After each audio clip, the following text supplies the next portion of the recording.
3 exemplos para a igreja. Temos aqui nesse texto muitas lições, alguns princípios e 3 exemplos. Vemos aqui 3 homens: Gaio, Diótrefes e Demétrio. 3 homens mencionados pelo presbítero. Esse presbítero, que é o mesmo quem escreveu a segunda carta, essa é a terceira, e se entende há muitos séculos que o autor dessas cartas, tanto da segunda como da terceira, é o apóstolo João. Pelo menos uma grande tradição gira em torno disto. Então, apesar do autor não se identificar por nome, ele se identificar como presbítero ou ancião. A palavra presbítero, ela justamente significa ancião, uma pessoa de idade. E foi durante um tempo um cargo na igreja primitiva, um cargo de autoridade, de liderança. E ele escreve então aqui a igreja, de uma forma direcionada a Gaio. Tanto Gaio, como Diótrefes, como Demétrio, são pessoas que nós não sabemos exatamente quem foram. Se especula muito, mas o fato é que não há certeza de quem eram. Nós podemos entender que tanto Gaio, como Diótrefes eram líderes na igreja, Demétrio era uma referência na igreja. Mas o que nós podemos entender disso aqui? Me chama muita atenção, primeiro ponto, a maneira como o presbítero escreve, chamando Gaio de seu amigo, querido amigo, amado, depende a versão da Bíblia que você usa, literalmente amado, ele chama Gaio. Mas ele diz assim, que o ama na verdade, ou ama de verdade. E no versículo 2 ele diz: tenho pedido a Deus que você vá bem em tudo e que esteja com boa saúde, assim como está bem espiritualmente. Olha que interessante. Na versão mais conhecida aí, faço votos, né, de que vá bem, prospere, vá bem de saúde, prospere, assim como é próspera a tua alma. Até o pastor Márcio postou lá no grupo hoje, parabenizando. É um versículo mais tradicional, mais conhecido.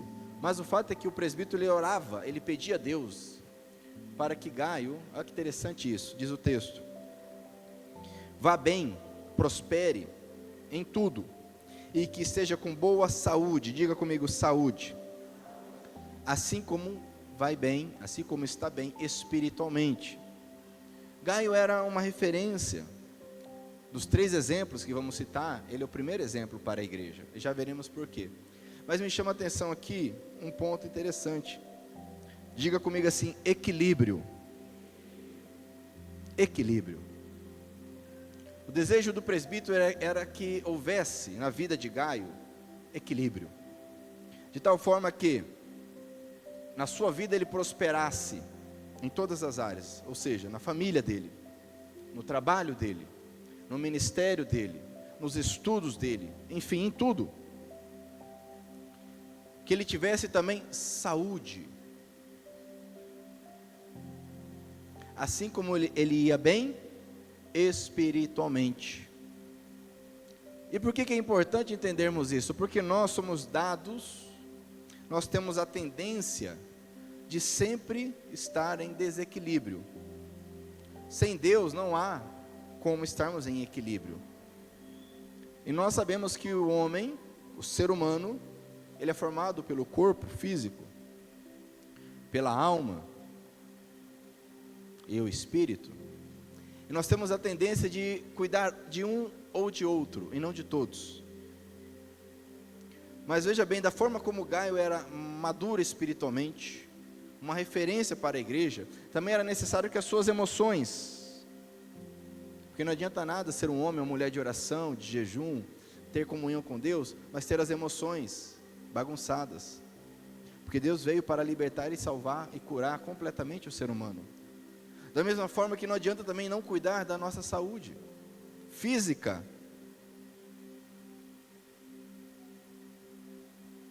porque esse é o instrumento que nós temos para louvar o Senhor.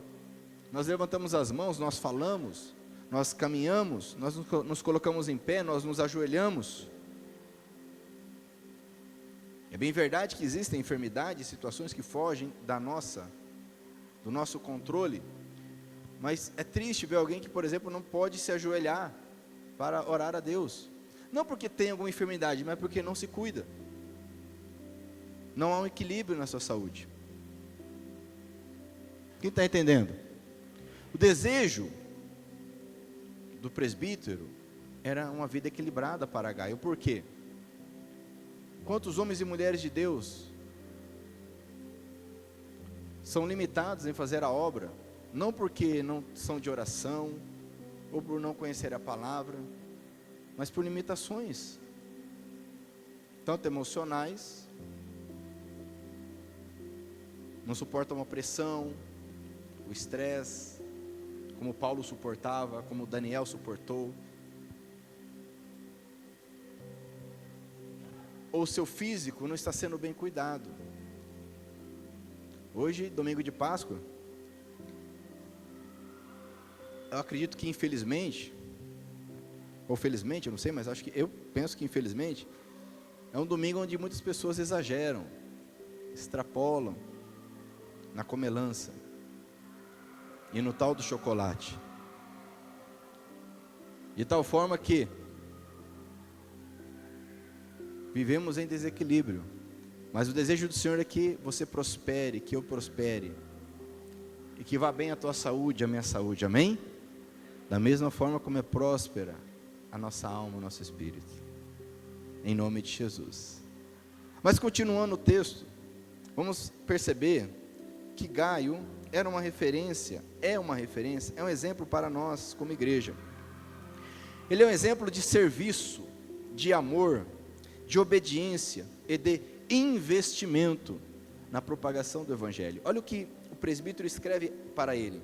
Diz o versículo 3: fiquei muito contente quando alguns irmãos chegaram e me contaram como você é fiel à verdade e como sempre vive na verdade. Nada me alegra mais do que ouvir que os meus filhos vivem de acordo com a verdade.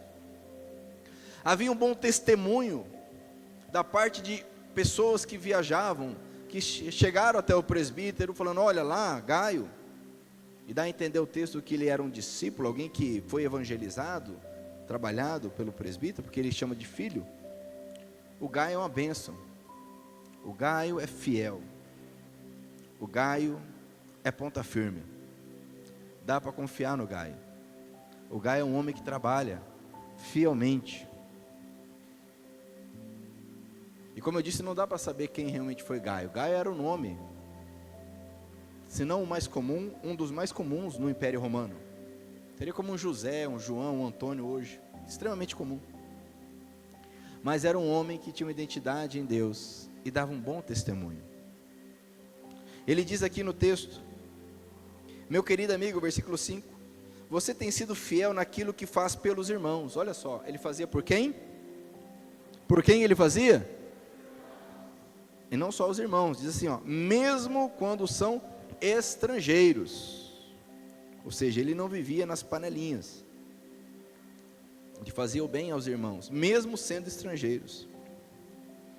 Eles têm falado à igreja daqui, a respeito do amor de você. Era um homem que tinha um bom testemunho de amor. Precisamos, amados, nos espelhar em Gaio. Que tenhamos um bom testemunho das pessoas.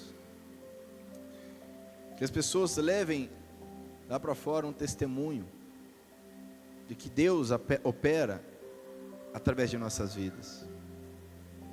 Não aqui no templo, não tocando, não pregando, não na recepção, lá fora. Pessoas que viajaram para onde o presbítero estava e deram um bom testemunho. Quem é que deseja dar um bom testemunho? Gaio era exemplo de serviço, ele servia os irmãos, de amor pelos irmãos, de obediência, veremos, e de investimento. Olha o que o presbítero escreve e pede para ele. Versículo de número 6. Eles têm falado à igreja daqui a respeito do amor de você. Por favor, ajude essa gente a continuar a sua viagem de um modo que agrade a Deus. Pois eles começaram a sua viagem a serviço de Cristo, sem aceitar nenhum auxílio dos pagãos. Para você entender o que estava acontecendo aqui, como que era naquele momento. Essas pessoas que foram até o presbítero e deram bom testemunho de Gaio, iam permanecer, ia continuar as viagens. Naquele momento, não havia o YouTube, não havia rede social, não havia congregações como esta, em cada cidade.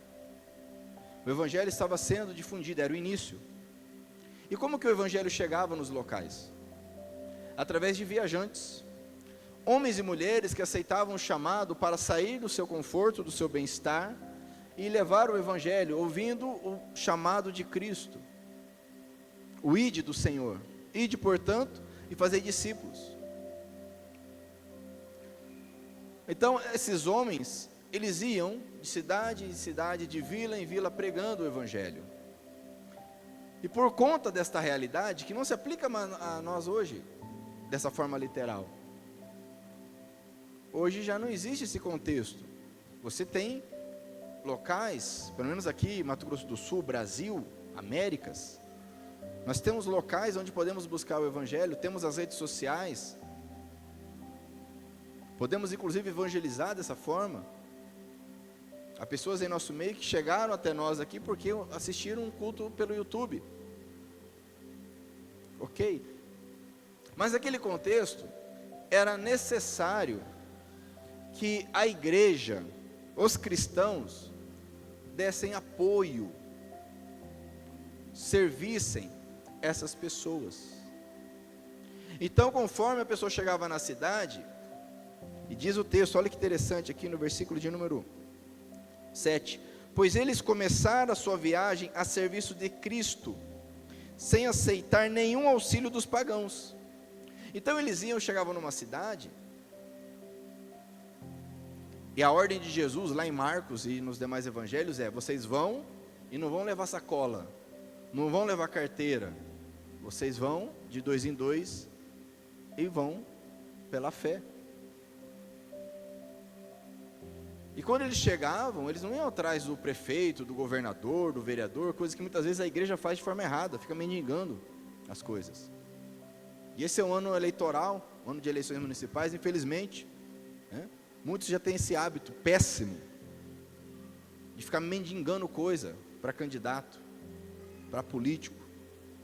Em vez de ser uma luz, ser uma referência, fica correndo atrás, mendigando. Mas esses homens chegavam e quem deveria ajudar? Os demais cristãos.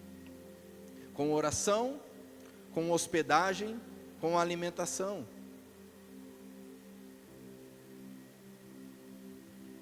E o presbítero escreve a Gaio dizendo, olha, ajude esses irmãos. Continue ajudando esses irmãos na viagem. É interessante a expressão que ele usa aqui, no finalzinho do versículo 6. Por favor, ajude essa gente a continuar a sua viagem de um modo que agrade a Deus. Não é de qualquer forma. Fala para o teu irmão assim, é de uma forma que agrade a Deus. No literal, uma forma digna de Deus.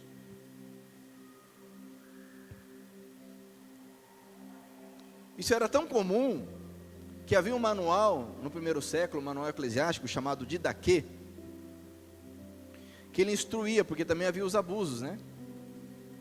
Sempre tem uns engraçadinhos, que queriam abusar da hospitalidade. Então se dizia ao apóstolo, ele deve ser recebido, por um dia, e bem recebido. 2 dias em caso de emergência. 3º dia, se ele ficar, ele é um falso profeta. E se ele pedir dinheiro para ele é um falso profeta. Olha que interessante. Isso lá no primeiro século. Porque não é esse o ensino de Jesus. Aquele que serve a Cristo não é para ficar andando, mostrando um relógio caro, porque os irmãos levantam oferta para isso, ou andando em carrão, porque os irmãos levantam oferta para isso, ou morando em mansões, porque os irmãos levantam oferta para isso. Isso não é servir a Cristo. Desde o primeiro século já se falava isso, ensinava a igreja. Mas o fato é que é um dever investir na obra do Senhor. Naquele contexto, investir era receber em casa, era dar um bom alimento, inclusive quando ele saísse também dar alimento para ele se alimentar na viagem. Era um dever. Isso que ele está dizendo a Gaio, dizendo: Gaio, meu filho, homem de Deus, a quem eu amo na verdade. E por que ele está pedindo a Gaio? Porque Gaio é um exemplo de serviço, de amor, um homem que trabalhava pelo Evangelho. Porque nós vamos perceber aqui um outro exemplo, de um camarada chamado Diótrefes. Mas antes vamos ler o versículo 7. Pois eles começaram a sua viagem em serviço de Cristo, sem aceitar nenhum auxílio dos pagãos. Portanto, nós os cristãos, diga assim comigo, nós os cristãos, precisamos ajudar essas pessoas. Quem que tem que ajudar? Fala para o teu irmão, nós os cristãos. Pois assim poderemos tomar parte no seu trabalho de anunciar a verdade. Olha que interessante. Quando nós auxiliamos, e vamos dar exemplos hoje aí, normalmente eu compartilho nas nossas redes sociais o trabalho, por exemplo, do Ministério Portas Abertas, que trabalha com as igrejas em países onde a perseguição é violenta, como na Índia, como na China, na Coreia do Norte, Arábia Saudita. Homens e mulheres que vivem e morrem pelo Evangelho.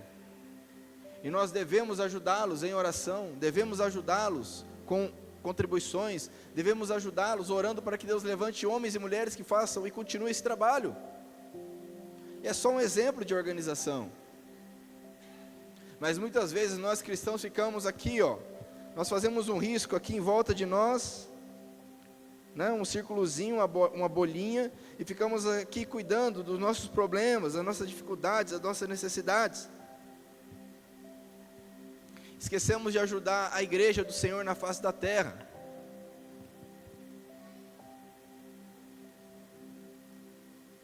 O Senhor está chamando nossa atenção hoje, amém? Amém? Sabia que Páscoa é uma data em que é uma data muito perigosa para muitos cristãos no mundo afora?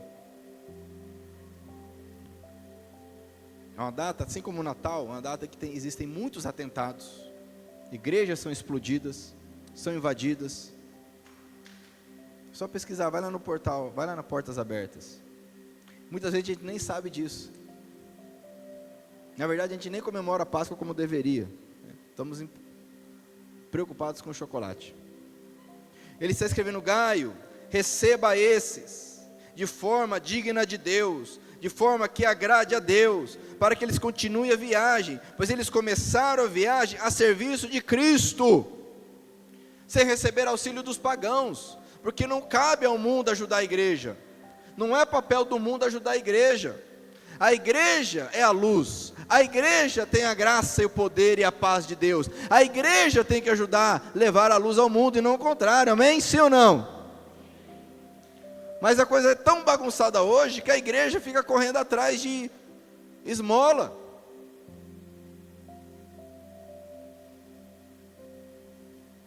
Correndo atrás de quem é corrupto, de quem desvia.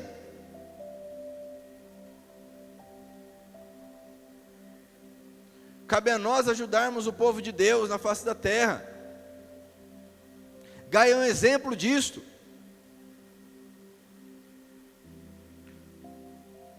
Mas como eu disse, é um exemplo pior aqui, do Diótrefes.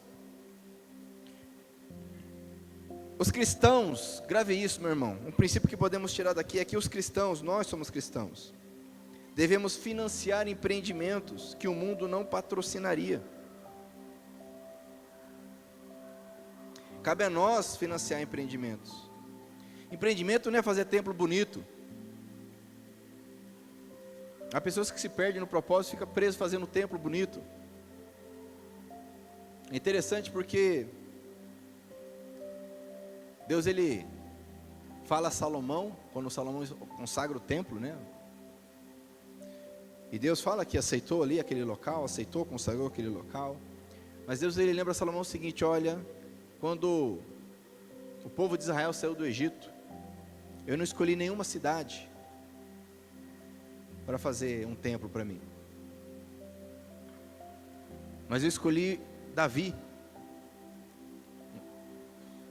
um homem segundo o meu coração. Antes de Deus escolher um local, amados, Ele escolhe um homem, porque Deus não está preocupado com o local, amém? Quando nós falamos em financiar empreendimento, são obras verdadeiras, não é ficar fazendo coisas bonitas, competindo. Ore ao Senhor, que Ele vai te direcionar para contribuir, para ajudar os irmãos na face da terra. Amém? Cabe a nós, cristãos, fazermos isto.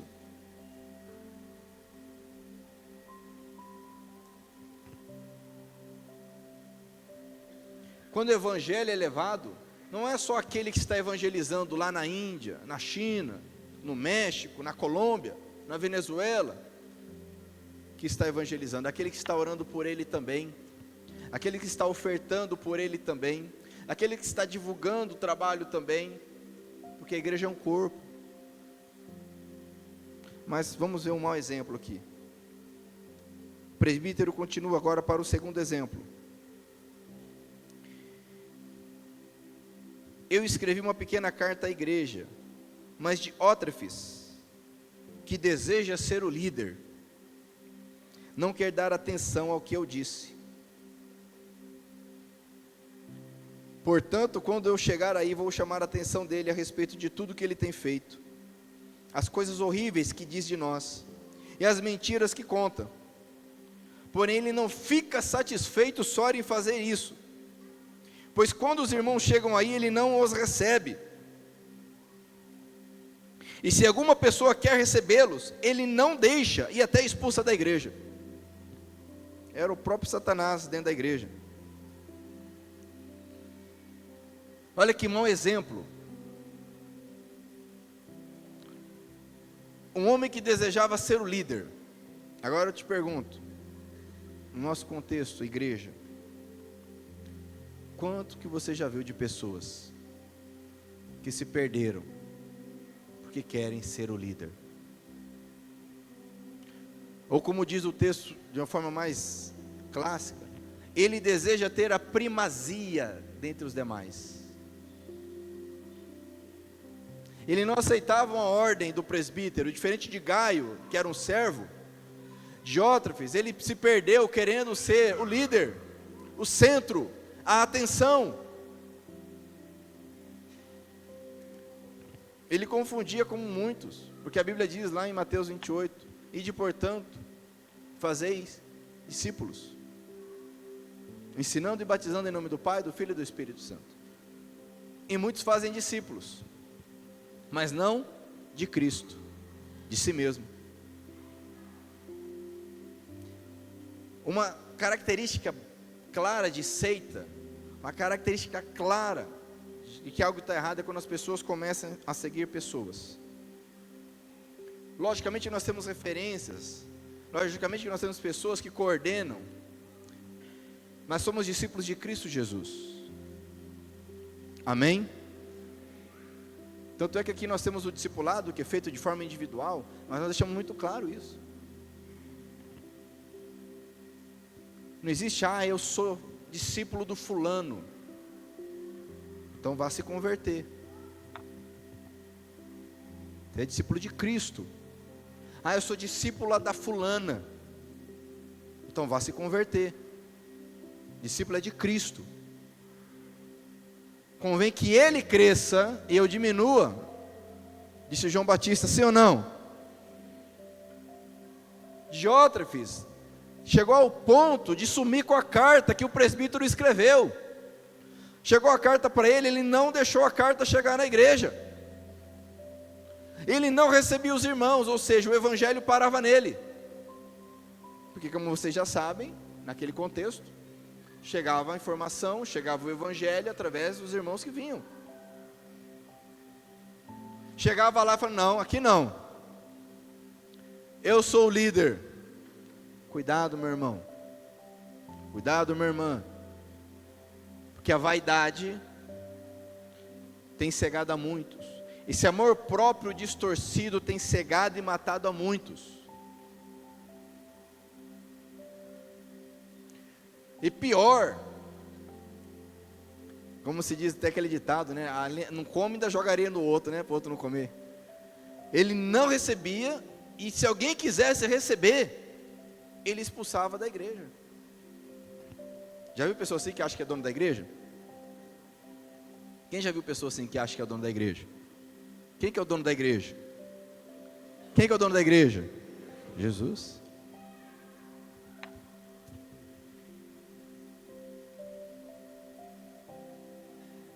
Não permitia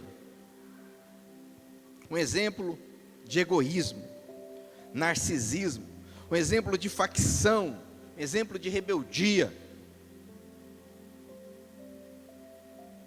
Isso nós estamos falando de igreja, mas podemos levar isso para a família, para casa. Quantas famílias possuem suas facções? Aquele que quer ser o líder ali na família, de forma errada. Diótrefes não compartilhava o propósito do Pai. O propósito do Pai é que em todas as coisas Cristo tenha preeminência, amém? Abra comigo a sua Bíblia em Colossenses capítulo 1. Colossenses capítulo 1.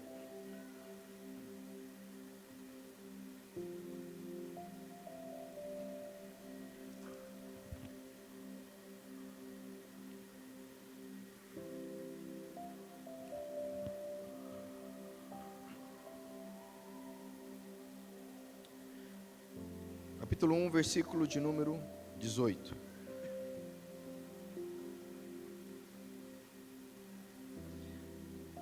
Paulo escrevendo acerca de Cristo,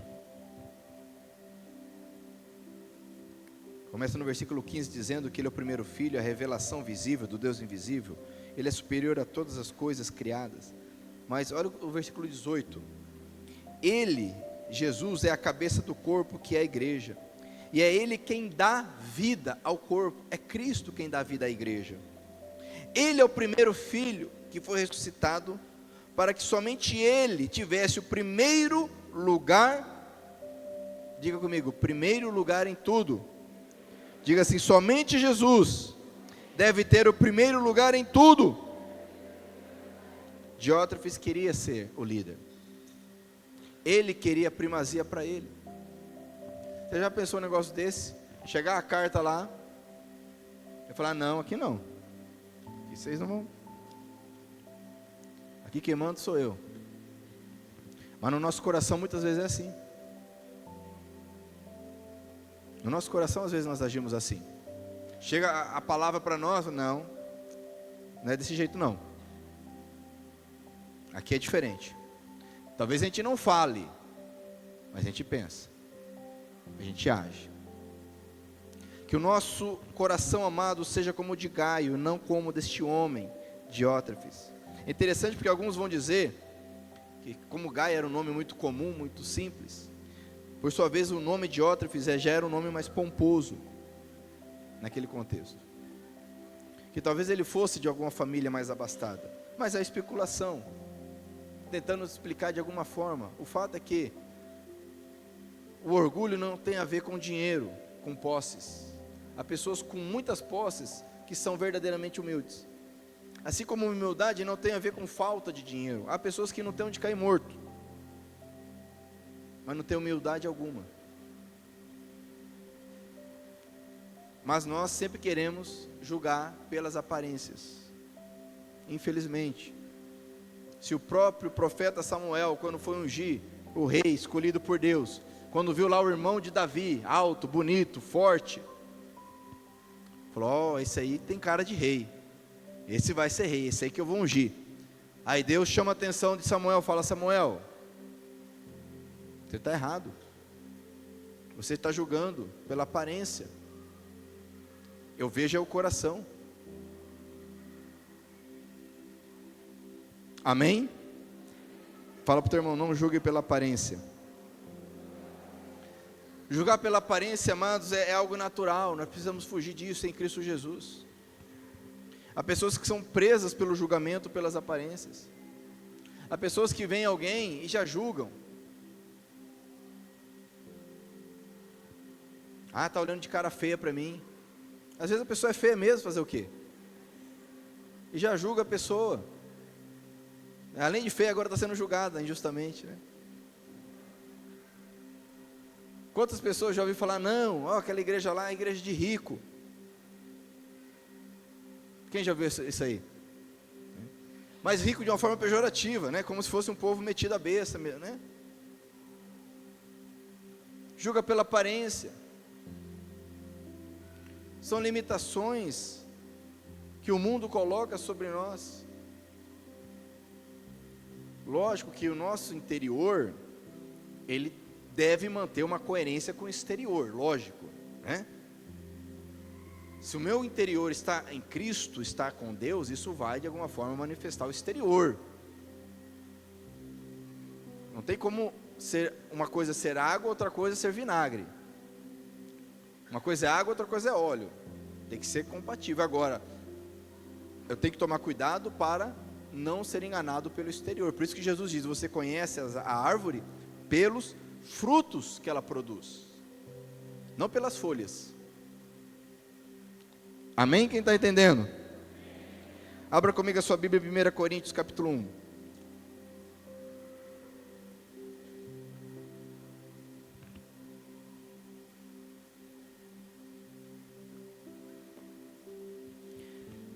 Esse mesmo problema estava acontecendo lá na igreja da cidade de Corinto. E Paulo escreve então a eles, havia divisão, facção. No capítulo 1, versículo de número 10, diz assim: Irmãos, 1 Coríntios 1, 10. Irmãos, peço pela autoridade do nosso Senhor Jesus Cristo, que vocês estejam de acordo no que dizem, e que não haja divisões entre vocês. Sejam completamente unidos, num só pensamento e numa só intenção, amém? Pois, meus irmãos, algumas pessoas da família de Cloé me contaram que há brigas entre vocês. O que eu quero dizer é isso, cada um de vocês diz uma coisa diferente. Um diz eu sou de Paulo, outro eu sou de Apolo, outro eu sou de Pedro, e ainda outro eu sou de Cristo. Por acaso Cristo foi dividido em várias partes? Será que Paulo morreu crucificado em favor de vocês? Ou será que vocês foram batizados em nome de Paulo? Olha que situação que havia na igreja de Corinto. É mais ou menos alguém falar assim, eu gosto é do Pablo. O outro fala, não, mas eu gosto é do Macena. Não, mas eu gosto mesmo é do Júnior. Ele não é pastor, mas eu gosto dele. Ah não, mas eu gosto é do Alexandre, que ele é do louvor. E começa a ver o que? Divisão, facção, confusão. E o diabo gosta. Diótrefes era assim. Queria ser o líder, queria primazia, como Paulo escreveu aqui. Olha que interessante que Paulo fala. Paulo é um homem de Deus, né? Paulo diz, por acaso Paulo foi crucificado por vocês? Cuidado, amados, porque às vezes a gente compra briga, a gente pega as dores dos outros, e depois a gente se dá mal. Você já sabe, alguém traz uma situação para você, você já sabe, ouça a outra parte, você já sabe. Ah, porque você viu lá que no louvor não sei quem está tocando, não sei quem parará. Fala, meu irmão, eu não sou do louvor não, o Alexandre é líder do louvor, você quer o contato dele? Eu passo para você, você conversa com ele. Aí você pergunta por que fulano está tocando no louvor. E conforme ele te falar ou não, se você entender que está errado, você procura o pastor da igreja. Pronto, acabou o assunto, sim ou não? Se a pessoa está sendo sincera, o que ela vai fazer? Ela vai ligar, ô Alexandre, fulano está no louvor aí, tal, que negócio é esse? Por quê? Se ela não é sincera, morre ali o assunto. Quem está entendendo? Não queira ter a primazia. Seja um líder. mas não queira ser um líder, no sentido do Diótrefes. Um líder é o que serve, amém? Jesus disse, aquele que quer ser o primeiro, é o primeiro a servir.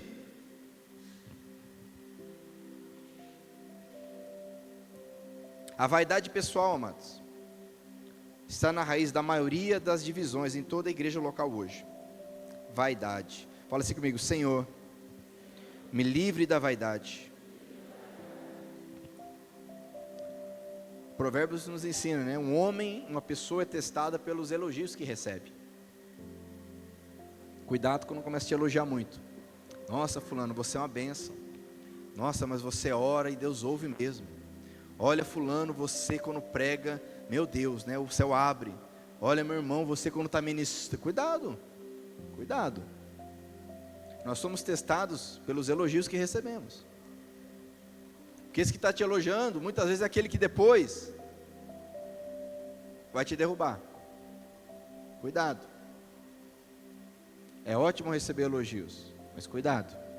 E devemos elogiar, com certeza, mas cuidado. Coitado de você, você faz tanto pela obra, ninguém te valoriza. Olha, se eu fosse, eu faria diferente, porque você merece. Cuidado. Que o Senhor guarde o nosso coração, amém, amados? Hoje é Páscoa, falou teu irmão, feliz Páscoa, meu irmão. Jesus morreu e ressuscitou por nós, aleluia. Precisamos buscar a saúde espiritual para manter a igreja saudável na face da terra. Continuando aqui.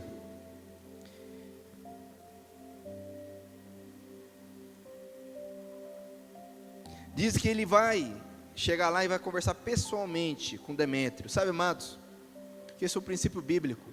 Conversar pessoalmente, face a face, cara a cara. Deixa eu te falar o seguinte: não fuja de conversas difíceis. Fala para o teu irmão assim, não fuja de conversas difíceis. Você marido, quem é marido aí, levanta a mão. Não fuja de conversas difíceis. Eu não gosto de conversa difícil. Ninguém gosta. Mas eu como homem não posso fugir delas. Você pai, quem é pai aqui? Não fuja de conversas difíceis.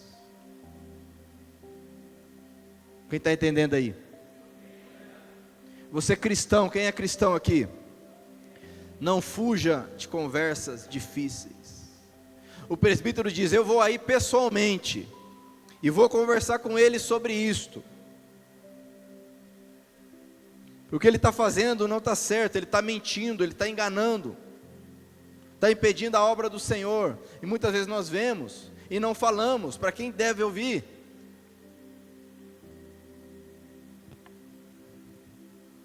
E deixamos de salvar alguém. Porque a Bíblia diz que quando nós corrigimos um pecador, alguém que está no erro, essa pessoa se converte, glória a Deus porque foi salvo. Mas se ninguém corrigir, como é que faz?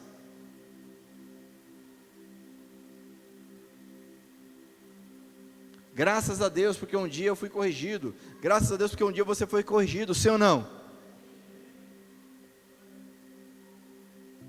Não fuja de conversas difíceis. Versículo 11. Gaio, meu querido amigo, imite o que é bom e não o que é mal. Quem faz o bem é de Deus, e quem faz o mal nunca viu a Deus. Olha que princípio fantástico. Sermos imitadores do que é bom. Ora, para imitar eu preciso ver. Para imitar eu preciso ouvir. O que nós temos visto e ouvido em casa? O que nós temos visto e ouvido na rua? Aquele que imita o que é mal não viu a Deus. Aquele que faz o mal não viu a Deus. Ou seja, não tem comunhão com Deus. O ser humano, amados, entenda isso, nós seres humanos somos imitadores, desde pequeno, nós aprendemos por imitação. desde pequenininho. Nós não fazemos o que falam para nós fazermos, nós fazemos aquilo que os outros fazem. É só ver se no trabalho, na empresa, vem lá uma ordem de cima, mas os outros não cumprem aquela ordem. Aquele novato, ele também não vai cumprir, porque ele vai fazer o que os outros estão fazendo, e está tudo certo na cabeça dele. Nós temos a tendência natural de imitar, seja o que é bom, seja o que é mal. Quando a gente vai num retiro, por exemplo, e todo mundo acorda cedo lá no retiro e ora, e pega a Bíblia para ler, fazer o devocional, porque todo mundo está fazendo, não é gostoso fazer? Agora a gente está em casa sozinho, ou está com o restante da família, aí no outro dia acorda, aquela correria, ninguém está fazendo. É muito mais difícil fazer, sim ou não? Então cuidado com o que você tem visto, ouvido, porque o objetivo não é, veja bem, eu quero que você entenda que o objetivo, esse é um princípio, imite o que é bom, faça o que é bom, mas eu quero te falar que o desejo do Senhor é maior ainda para nós. Abra sua Bíblia, lá em 1 Timóteo capítulo 4,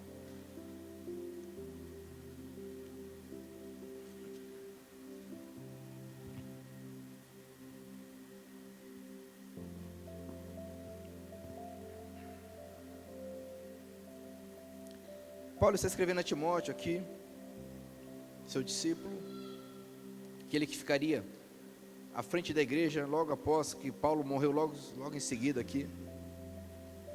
No capítulo 4, versículo 11, diz assim: recomende e ensine estas coisas, não deixe que ninguém o despreze por você ser jovem. Leia comigo agora a outra frase. Mas para os que creem, seja um exemplo na maneira de falar, na maneira de agir, no amor, na fé e na pureza. Amém? Imitar o bem é um princípio bíblico, mas o desejo do Senhor é que você, cada um de nós vá além de imitar, que você, nós sejamos o exemplo. Esse é o desejo do Senhor. Não apenas um imitador do que é bom, mas um exemplo para que outros imitem. Amém? Um exemplo, diz aqui, seja um exemplo na maneira de falar. Olha, na maneira de falar. Houve um tempo que você conhecia um cristão pela maneira dele falar. Eu não estou falando de jargão de crente não, glória a Deus, aleluia, paz, não. Hoje, você vai conversar com o cara que se diz cristão, fala palavrão igual o cara que não é. É a mesma coisa. Seja um exemplo na maneira de falar, na maneira de agir. Houve um tempo que se vendia para o cristão, sem nenhum receio, porque ele pagava. Hoje em dia, não. Vai comprar e fala que você é crente para você ver.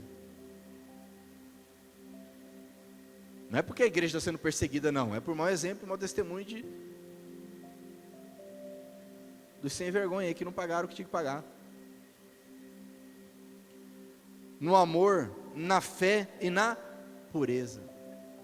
Não seja apenas um imitador do que é bom, meu irmão. Seja um exemplo. Fala para quem está perto de você. Não seja apenas um imitador do que é bom. Seja um exemplo. Imitar o que é bom é ótimo. Ser exemplo é melhor. Amém? Mas voltando lá para a carta do presbítero.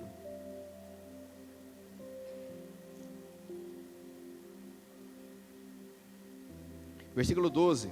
Terceiro exemplo aqui. São 3 exemplos para nós. Gaio, Diótrefes. Terceiro exemplo.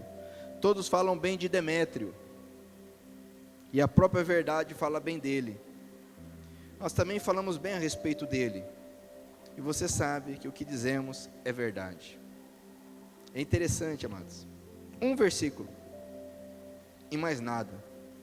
Quem é Demétrio? Ninguém sabe. O que ele fazia? Ninguém sabe. Mas o fato é que todos falavam bem dele. E a própria verdade falava bem dele. Dava testemunho acerca dele. Gaio é um exemplo para nós de serviço, de amor, de investimento na obra. E Demétrio é um exemplo para nós de bom testemunho. Eu já vi situação que a pessoa fala assim: você está me chamando para ir na igreja, é a igreja do fulano? Então eu vou lá. Porque, rapaz, aquele cara começou a ir na igreja, eu vou te falar, o cara mudou. Ele era um mala sem alça no trabalho, o cara hoje é diferente. Mas também já viu o contrário, né? Você chamando para ir na igreja, encontro de homens, aquela igreja lá do fulano, rapaz, vou não, hein? Vou nada. Rapaz, o cara... Desejo do Senhor que nós sejamos como Demétrio, um bom testemunho, e a própria verdade dá testemunho. Você nem imagina onde vai chegar o teu testemunho. Vai chegar um bom testemunho da tua vida, não de perfeição, porque perfeição não existe, amém, amados? Mas de maturidade, de compromisso, de seriedade, não de perfeição. Essa não existe entre nós homens, só Cristo é perfeito. Mas o terceiro exemplo que eu trago para você, que a Bíblia traz para nós, é bom testemunho. Amém? Sejamos, como diz o texto aqui, no versículo 8, voltando um pouquinho no versículo 8, finalzinho dele diz: assim poderemos tomar parte no seu trabalho de anunciar a verdade. Literalmente diz assim: poderemos ser cooperadores da verdade.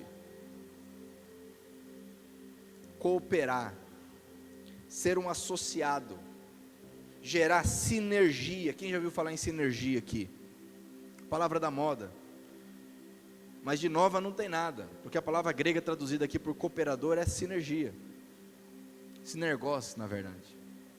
Sejamos cooperadores, ou como diz nessa versão, tomar parte no seu trabalho de anunciar a verdade. Vamos gerar sinergia, um ajudando o outro, um orando, o outro fazendo, outro ofertando, outro defendendo, e a igreja do Senhor cresce de forma ordenada, forte, poderosa. Amém?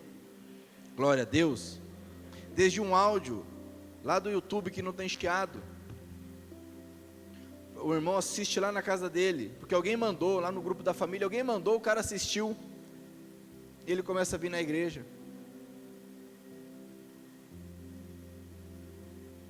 Desde aquele que ofertou para colocar um ar-condicionado no berçário, e vem alguém com a criança, e coloca a criança lá dormindo confortavelmente, fica ouvindo a palavra ali, e fala lá, eu vou porque é confortável para o meu filho. Desde aquele que dá testemunho lá no trabalho, sinergia, cooperar, fazer parte. Quem quer fazer parte da obra do Senhor? Amém? Quer mesmo ou não? Sim ou não? Dizer eu quero fazer parte. Amém, amados? Olha que interessante aqui para encerrarmos. 13, tenho ainda muitas coisas para contar a você, mas não quero fazer isso por carta. Espero vê-lo em breve, então conversaremos pessoalmente. Então, tanto com Gaio, quanto com Diótrefes, ele iria conversar face a face. Boca a boca, literalmente o texto diz, boca a boca. Grave isso, eu vou enfatizar isso, meus irmãos. Porque casamentos terminam, relacionamento entre pais e filhos acabam, empregos acabam, carreiras acabam, sabe por quê? Porque pessoas fogem de ter uma conversa difícil. Não fuja de ter conversas difíceis, amém? Quando Jesus falou para Pedro, Pedro teve a revelação, falou, Senhor Jesus, Tu és o Cristo, o Filho de Deus. Jesus falou, Pedro, essa revelação não é normal, não é natural, isso é espiritual, o Espírito Santo te revelou isso. Aí logo depois Pedro começou então, não sei porquê, não sei qual o motivo, mas diz que de imediato Jesus continuou ali pregando, falando que ele precisava morrer por nós, que ele iria morrer por nós, e Pedro fala, não mestre, não precisa tudo isso não, Não precisa padecer na mão dos homens não. Aí Jesus chama Pedro, fala: Pedro, ou melhor, ele não fala Pedro, ele fala: aparta, Satanás. Ele tem uma conversa difícil com Pedro. Não tenha medo de ter conversas difíceis. Amém? Glória a Deus. Mas o ponto aqui que eu quero enfatizar, o versículo 15: a paz esteja com você. Os seus amigos mandam saudações. Fala assim: amizade. Dê saudações pessoalmente a cada um dos nossos amigos. Diga pessoalmente. No original diz assim: nome a nome. Saúde os nossos amigos, nome a nome. Havia uma amizade ali. É interessante que das epístolas todas, aqui é usada essa expressão amigo, né? Philos, ou filós, amigo. Os amigos daqui saúdam a vocês. E saúde os amigos daí, nome a nome. Sabe, amados, que você tem uma identidade. Fala para o teu irmão: você tem uma identidade. Você sabe o nome de quem está do teu lado aí, perto de você? Pergunta para a pessoa que está perto de você: qual que é o teu nome? Se você não sabe, pergunta aí: qual que é o teu nome? Qual que é o teu nome?